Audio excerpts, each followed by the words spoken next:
This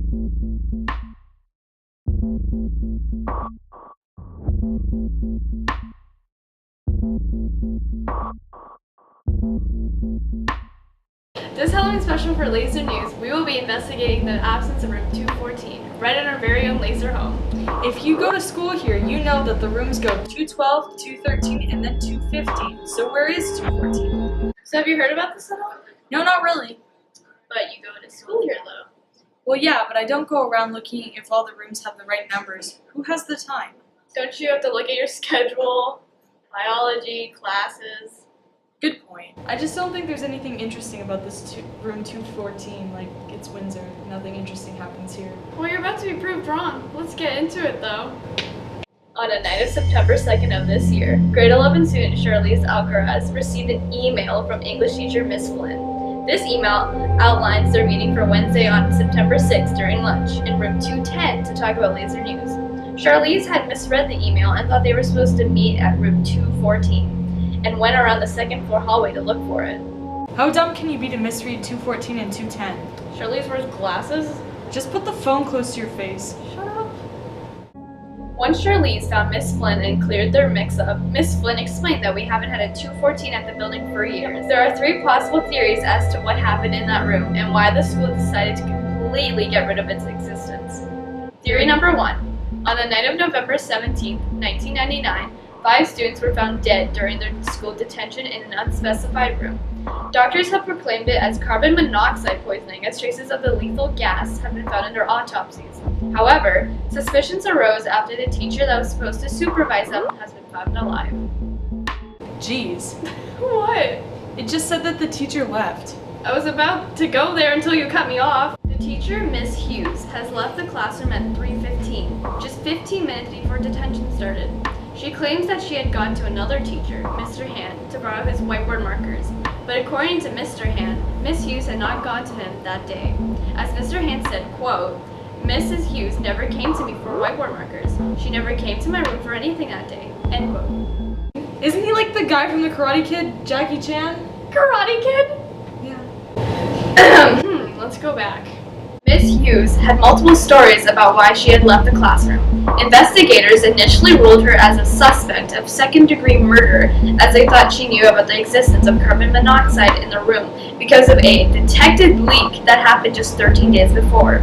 Unfortunately, the school had not taken any action towards fixing the leak and had eventually caused the death of 5 students. Which leads us to our second theory. Room 214 was once known as a grade 9 and 10 science classroom. Often in the class, the teacher and the students would hear taunting and frightening noises coming from the vent that brought air into the class. Sometimes, students would hear voices that alarmed them with threats. Rumor began that the class was haunted, and less students began to show up for class throughout the years. 214 was at Joseph's, so the school board decided to get rid of the room. Oddly enough, the after-school detention incident happened in this very room before 214 was taken out of St. Joseph's.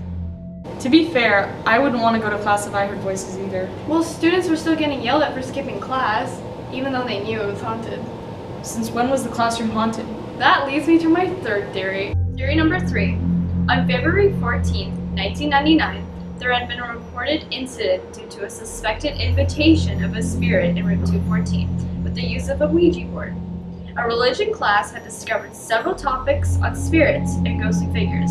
This discussion led to a huge contradiction between classmates, which led Mr. Siddle to suspiciously bring in his own Ouija board and settle the class debate. February 14th?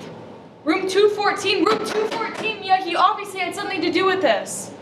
I don't know. These things are possible. How are you even going to act like he had nothing to do with it? How are you even going to act like he did? Clearly, Mr. Holy Teacher would not bring a Ouija board to school unless he had a plan. Hey, you don't know what he does after hours. Definitely not pray, that's for sure.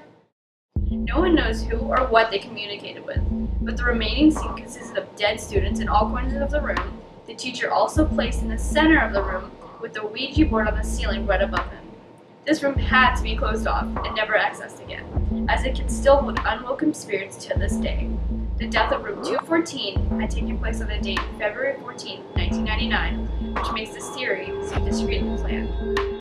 In the end, the mysterious disappearance of room 214 will continue to be on students' minds for a long time. The people involved only make us ask more questions, so we may never know what actually happened to the missing room, therefore making the case of room 214 unsolved. You know, that was really good work today. Yeah, good work today. Yeah.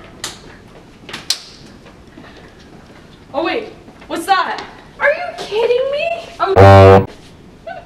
Really? 3, 2, 1, action. In the end. Oh, my mom just called me. I'm sorry. Just 1 second. Hello? Hello? Okay, good work.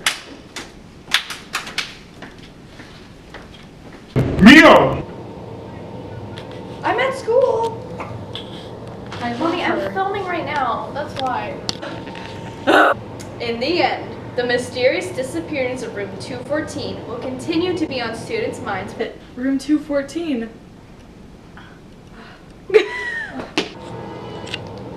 Love you, bye.